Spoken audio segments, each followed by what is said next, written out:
good morning. So in the continuation of Hartmann flow, what we discussed yesterday, we have derived the velocity u of eta is equal to q by m square into cos hyperbolic m minus cos hyperbolic m of eta cos divided by cos hyperbolic m anta nanne. So we derived it. Nanne, so I told you, so what we have to non-dimensionalize this velocity because this is dimensional one. So we have to non-dimensionalize this velocity. To non-dimensionalize this velocity means you have to remove the units.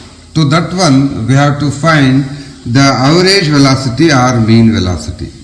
What you call mean or average velocity. Average velocity. Okay. So you know, by the definition of average velocity, it is given by some u naught is equal to okay 1 by 2 into, because limits varies from -1 to +1, the difference becomes 2, that's why, so it is 1 by 2 into integration from -1 to 1 of u of eta into d eta. Okay. So, but you know what is u of eta? Integration from -1 to 1 q by m square into cos hyperbolic m minus cos hyperbolic m of eta divided by cos hyperbolic m into d eta. Okay. But, so illi you can see that this is constant and this is only the variable. So that's why you can write this as 1 by 2 into q by m square, take outside, q by m square into integration cos hyperbolic by m, cos hyperbolic m, so get cancels, it simply becomes 1. Okay. Or you may take cos hyperbolic m outside also, whatever as you wish. This is simply 1 into d eta -1 to 1 minus integration from -1 to 1 cos hyperbolic m eta divided by cos hyperbolic m into d eta. So now upon integration, here you can integrate, so you simply get eta by applying limit, you are going to get 2. Here cos hyperbolic m eta integration is nothing but your sin hyperbolic m eta divided by m into cos hyperbolic m as it is. Okay. By applying limit, so cos hyperbolic 1 is, eta is 1 means m, sin hyperbolic m, and minus sin hyperbolic of minus m means minus sin hyperbolic m. That's why it also becomes 2 times. That's why totally it will become u naught is equal to 1 by 2 times, by taking q by m square into cos hyperbolic m outside, you are going to get simply 2 cos hyperbolic m minus 2 sin hyperbolic m divided by m, because integration of cos is sin hyperbolic m by m, that's why, right? So by applying limits you are going to get this one. So now upon simplification it becomes, so here 2 get cancels, that's why simply here the remaining is q divided by m cube into, because, so I am going to take the LCM here and it will become simply m into cos hyperbolic m, then so taking outside it becomes m cube into cos hyperbolic m into, this will become simply m cos hyperbolic m minus sin hyperbolic m. Okay, this is your u naught. Now to non-dimensionalize the velocity, you have to consider u by u naught. Then it will become, u means q by m square into cos hyperbolic m minus cos hyperbolic m eta divided by cos hyperbolic m. This is your u naught. So by writing, so in the form of multiplication you can write it as, so m cube into cos hyperbolic m divided by q into m cos hyperbolic m minus sin hyperbolic m. Is it right? Now m square m square get cancels, q get cancels, cos hyperbolic m, cas hyperbolic m get cancels. The remaining is, so simply 1m remains, m into cos hyperbolic m minus cos hyperbolic m eta divided by m cos hyperbolic m minus sin hyperbolic m. Okay, so this is the required velocity profile and it is so called some u star. This is non-dimensionalized velocity for the Hartmann flow, and the distribution of this velocity in the channel is given by, look here, it just look like, so if it is x-axis, if it is z-axis and if it is y-axis, then for different values of magnetic parameter, your flow pattern so look like this, means in parabolic structure. Here as m increases, I mean the flow decreases. Okay, this is for m is equal to 0. Suppose take m is equal to some 25 and suppose take some m is equal to 50 and like this so on. As m value increases, so your flow decreases. Is it right? So ನೋಡಿ m ಕಡಿಮೆ ಇದ್ದಾಗ flow ಜಾಸ್ತಿ ಇದೆ, m ಜಾಸ್ತಿ ಆಯ್ತು flow ಕಡಿಮೆ ಆಯ್ತು, m ಜಾಸ್ತಿ ಆಯ್ತು ಫ್ಲೋ ಕಡಿಮೆ ಆಯ್ತು, ಹಾಗೆ m ಜಾಸ್ತಿ ಆದಂಗೆಲ್ಲ ಏನಾಗ್ತಾ ಇದೆ, ಫ್ಲೋ ಕಡಿಮೆ ಆಗ್ತಾ ಇದೆ. Is it right? ಇದು ನಿಮ್ಗೆ ಹೆಂಗ್ ಕಾಣಿಸ್ತಾ ಇದೆ? I think so you may experience with Poisson-Lee flow, it is just like plain Poisson-Lee flow. ಅಲ್ಲಿ m 0 ಆಯ್ತು ಅಂದ್ರೆ plain Poisson-Lee flow ಆಗ್ಬಿಡುತ್ತೆ, m 0 ಆಗಲಿಲ್ಲ ಅಂದ್ರೆ ಮಾತ್ರ so it becomes Hartmann flow ಆಗುತ್ತೆ. And it is, so m 0 ಆಯ್ತು ಅಂತಂದ್ರೆ it just like so your parabola. So ಅಂದ್ರೆ ಫ್ಲೋ ಪ್ಯಾಟರ್ನ್ ಏನಿದೆ as same in flow Poisson-Lee flow ಬರುತ್ತೆ. ಹಾಗಾಗಿ m 0 ಆಯ್ತು ಅಂದ್ರೆ it is nothing but your flow Poisson-Lee plane Poisson-Lee flow ಆಗುತ್ತೆ. And so m 0 ಆಗಲಿಲ್ಲ ಅಂದ್ರೆ ನೋಡಿ, ಸೊ ಇದೇನ್ ಮಾಡ್ತಾ ಇದೆ, ಇಟ್ ರಿಸ್ಟ್ರಿಕ್ಟ್ಸ್ ದ ವೆಲಾಸಿಟಿನ ಏನ್ ಮಾಡ್ತಾ ಇದೆ, ಕಡಿಮೆ ಮಾಡ್ತಾ ಇದೆ. It is as shown in the figure, right? So you can find the variation of velocity at the center of the channel. Is it right? So, and velocity is constant at the center of the channel. This corresponds to m is equal to 50. m 50 ಅಥವಾ 75 ತಗೊಂಡಾಗ ನಿಮಗೆ ಗೊತ್ತಾಗುತ್ತೆ. The variation of velocity is there only nearer to the boundary. The velocity reduces in the presence of magnetic field. ಯಾಕೆ? Because of the presence of Lorentz force. And so you know Lorentz force is a retarding force. ಅಥವಾ ಇದನ್ನ ಏನ್ ಮಾಡುತ್ತೆ, it retards the motion, means it decreases the velocity. Got it? So this is about the velocity. And in the same, so I mean ಬರೀ ನಿಮಗೆ exam ಅಲ್ಲಿ velocity distribution ಅಷ್ಟೇ ಕಂಡಿದ್ದೀರಿ ಅಂತಂದ್ರೆ ಇಲ್ಲಿಗೆ ಬಂದು ನಿಲ್ಲಿಸಬೇಕು. ಆ ಲಿಮಿಟಿಂಗ್ ಕೇಸಸ್ ಡಿಸ್ಕಷನ್ ಮಾಡಿ ಅಂತಂದ್ರೆ ಯು ಗೋ ಫಾರ್ವರ್ಡ್. ಏನ್ ಮಾಡಬೇಕು? Limiting cases. ಏನು ಲಿಮಿಟಿಂಗ್ ಕೇಸಸ್? Okay, right. ಅಂದ್ರೆ ಇಲ್ಲಿ ಮ್ಯಾಗ್ನೆಟಿಕ್ ಫೀಲ್ಡ್ ಜಾಸ್ತಿ ಇತ್ತು, ಮ್ಯಾಗ್ನೆಟಿಕ್ ಫೀಲ್ಡ್ ಕಡಿಮೆ ಇತ್ತು, ಆ ತರ. ಕೇಸ್ 1 ಅಲ್ಲಿ ಏನ್ ತಗೊಳ್ತಿದ್ದೀನಪ್ಪ ಅಂದ್ರೆ, case 1 suppose the magnetic field is poor ಅಂತ ತಗೊಳ್ತೀನಿ. It is very much lesser than 1 ಅಂತ. ಅಂದ್ರೆ ಇಟ್ ಈಸ್ ವೆರಿ ಪೂರ್ ಅಂದ್ರೆ ಇಲ್ಲಿ ಏನಾಯ್ತಪ್ಪ ಅಂದ್ರೆ the magnetic field is negligible when compare to viscous force ಅಂತ. ಅಂದ್ರೆ magnetic force is weaker when compare to viscous force ಅಂತ ಕರಿತೀನಿ. ಈಗ ನಾನೇನ್ ಮಾಡ್ತೀನಿ, ನನ್ನ ವೆಲಾಸಿಟಿ ಏನಿದೆ, ಐ ಮೀನ್ ವೆಲಾಸಿಟಿಗೆ ನನಗೆ ಏನು ಫಾರ್ಮುಲೆ ಬಂದಿದೆ, ಇದನ್ನ ಸೀರೀಸ್ ಫಾರ್ಮ್ ಅಲ್ಲಿ ಎಕ್ಸ್ಪ್ಯಾಂಡ್ ಮಾಡ್ತೀನಿ. What you will get? You star is equal to m into cos hyperbola. Series form ಹೆಂಗಿರುತ್ತಪ್ಪ?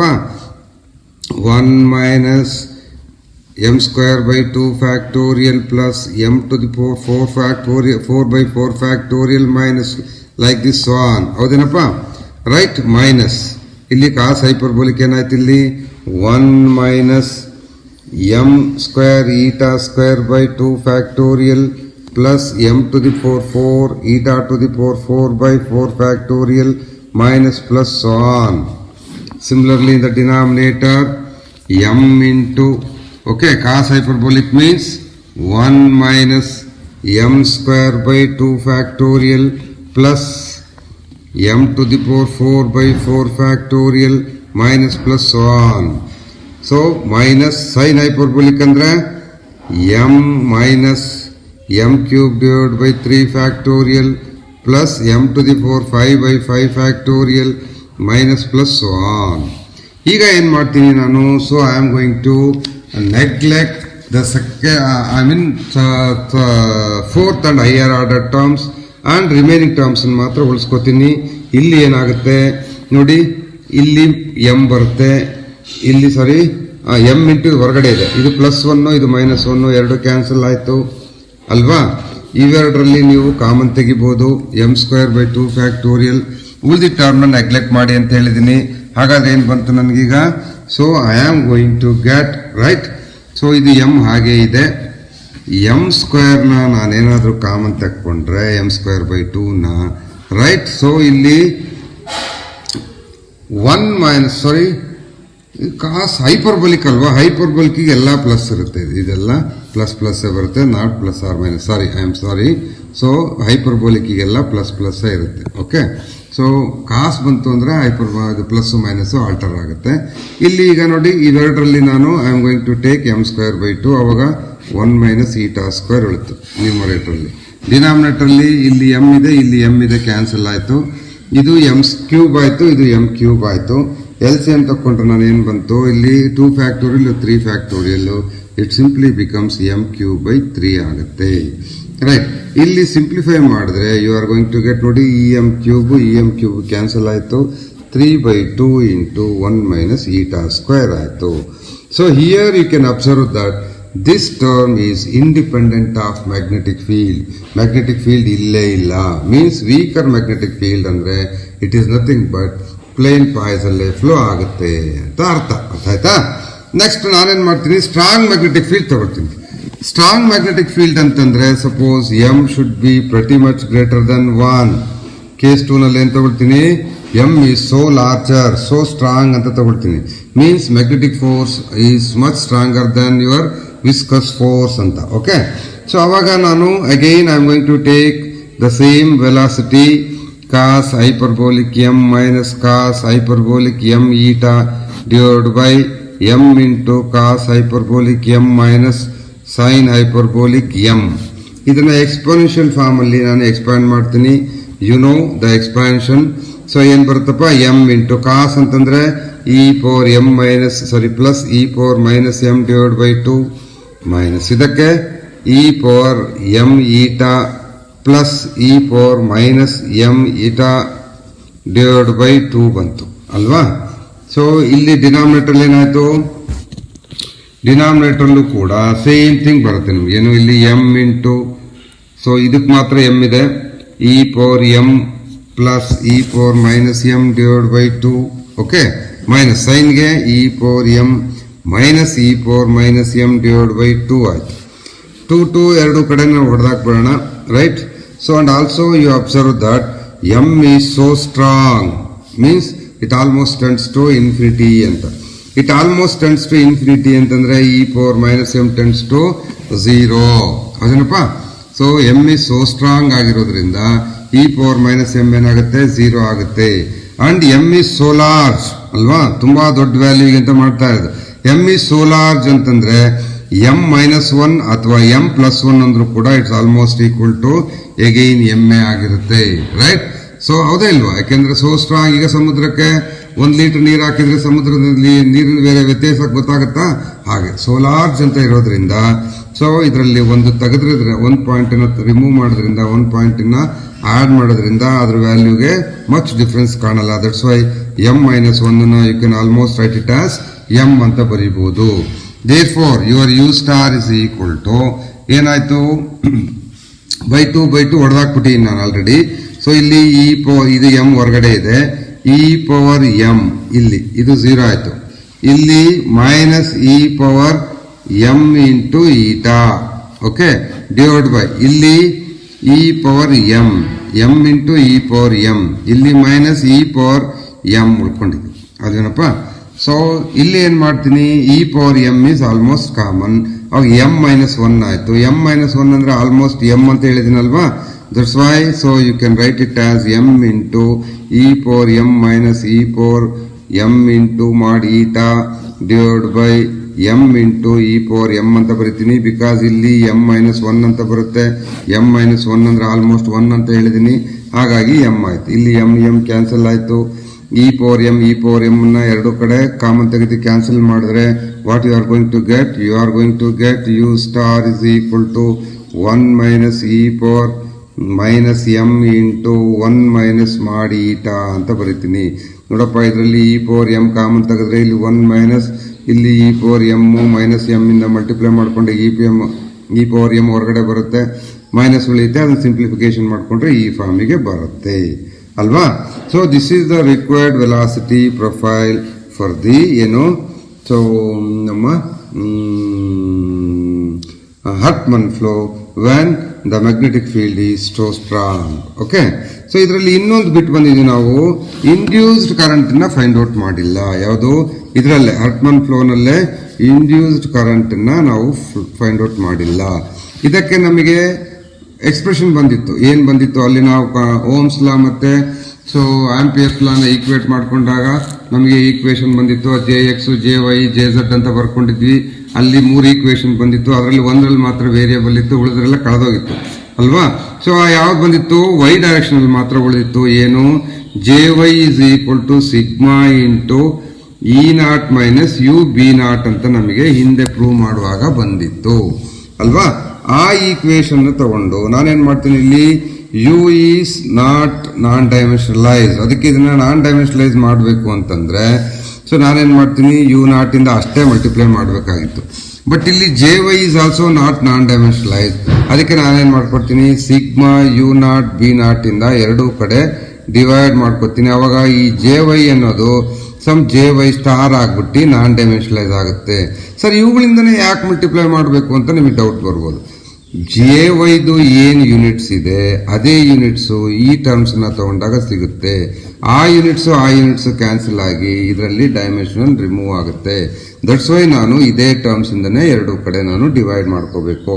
So ಅವಾಗ ಏನಾಯ್ತು, JY divide by sigma U0 B0 is equal to sigma into e minus UB0 divide by sigma U0 B0 ಆಯ್ತು. ಇದನ್ನ ಹೆಂಗ್ ಬರೀಬಹುದು, ಮತ್ತೆ E0 divide by U0 B0 ಆಯ್ತು. ಯಾಕಂದ್ರೆ sigma cancel ಆಯ್ತು ಈ ಟರ್ಮ್ಗೆ. ಈ ಟರ್ಮ್ ಅಲ್ಲಿ ಏನ್ ನೋಡ್ಕೊಳ್ತು, ಮೈನಸ್ ಸಿಗ್ಮಾ. ಸೊ ಇಲ್ಲಿ ಹೋಯ್ತು ಅಲ್ವಾ, ಇದು ಸಿಗ್ಮಾ ಇಸ್ ಕಾಮನ್ ಅಲ್ವಾ. ಸೊ ಅಲ್ಲಿ U0 B0 ಹೋಯ್ತು, ಬರೀ U/U0 ಉಳ್ಕೊಂತು. ಸೊ ಬಟ್ ಇದನ್ನ ನಾನು ಅಂತ ಕರ್ಕೋತೀನಿ, I am going to call it as K star ಅಂತೀನಿ. ಹಿಂದೆ ಬಂದಿರೋದು JY star minus velocity U star ಆಯ್ತು ಅಲ್ವಾ. ಸೊ ಇಲ್ಲಿ K ಸ್ಟಾರ್ ಅನ್ನೋದನ್ನ ನಾವೇನ್ ತಗೊಂಡಿದೀವಿ, E0 divide by U0 B0. U star ಅಂದ್ರೆ U/U0 ಅಲ್ವಾ. And this K star is so called the load factor ಅಂತ ಕರಿತೀವಿ. ಇದನ್ನೇಂತ ಕರಿತೀವಿ, we call it as load factor ಅಂತ ಕರಿತೀವಿ. Okay, this expression gives the induced current at any point eta in the channel, right. So ಇದು ನಮಗೆ current ಏನಿದೆ ಅಂತ ಹೇಳುತ್ತೆ in the channel, right. The total current flowing through the external circuit for the unit length of the channel is given by. ಅಂದ್ರೆ ನಾನು channel ಅಲ್ಲಿ ಕಂಡುಹಿಡಿಬೇಕು ಅಂದ್ರೆ ಏನು, ಎಗೈನ್ ನಾನು ಏನ್ ಮಾಡ್ಬೇಕಾಗತ್ತೆ, ಇಂಟಿಗ್ರೇಟ್ ಮಾಡ್ಬೇಕಾಗತ್ತೆ. -1 to 1 -1 to 1 -1 to 1 with respect to d eta integrate ಮಾಡ್ಬೇಕಾಗತ್ತೆ. ಇಂಟಿಗ್ರೇಟ್ ಮಾಡಿದ್ರೆ ಏನ್ ಬರುತ್ತೆ, so you are going to get integration from -1 to 1 JY star into d eta is equal to integration from -1 to 1 K star into d eta minus integration from -1 to 1 U star. U star ಅಂದ್ರೇನು, m into cos hyperbolic m minus cos hyperbolic m eta divided by cos hyperbolic m into cos hyperbolic m minus sin hyperbolic m into d eta. ಇಲ್ಲಿ so K star is constant, eta ಉಳಿಯುತ್ತೆ. Eta value ಕೊಟ್ರೆ 2K star ಆಗುತ್ತೆ. Minus ಇಲ್ಲಿ ಏನ್ ಮಾಡ್ಕೊಳ್ಳುತ್ತೆ, already you found it. So ಇಲ್ಲಿ ಇದನ್ನು ಒಂದನ್ನು ಟರ್ಮ್ ಮಾಡ್ಕೋಬೇಕು, ಅಂದ್ರೆ ಇದಿಷ್ಟನ್ನು ಒಂದನ್ನು ಟರ್ಮ್ ಮಾಡ್ಕೋಬೇಕು, ಆಮೇಲೆ ಇದಿಷ್ಟನ್ನ ಒಂದನ್ನು ಟರ್ಮ್ ಮಾಡ್ಕೋಬೇಕು. ಅವಾಗ ಏನಾಗುತ್ತೆ, -2m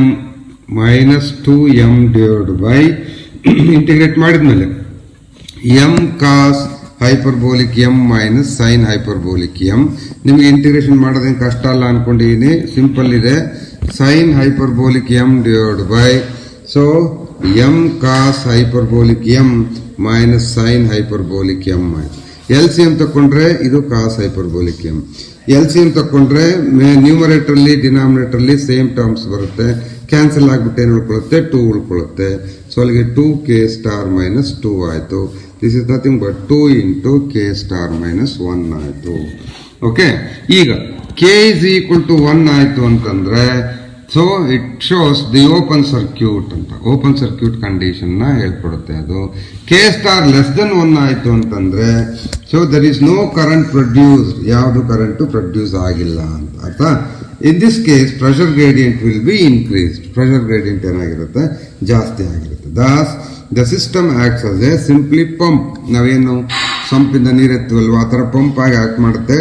so it doesn't contains anything, right. ಇದರಲ್ಲಿ ನಾವೇನಾದ್ರೂ k is much greater than 1 ಅಂತಂದ್ರೆ then the system acts as a generator, so called MHD power generator. MHD power generator ಆಗಿ ಆಕ್ಟ್ ಮಾಡುತ್ತೆ, ಗೊತ್ತಾಯ್ತಾ. So k star much greater than 1 ಆದ್ರೆ so MHD power generator ಆಗುತ್ತೆ.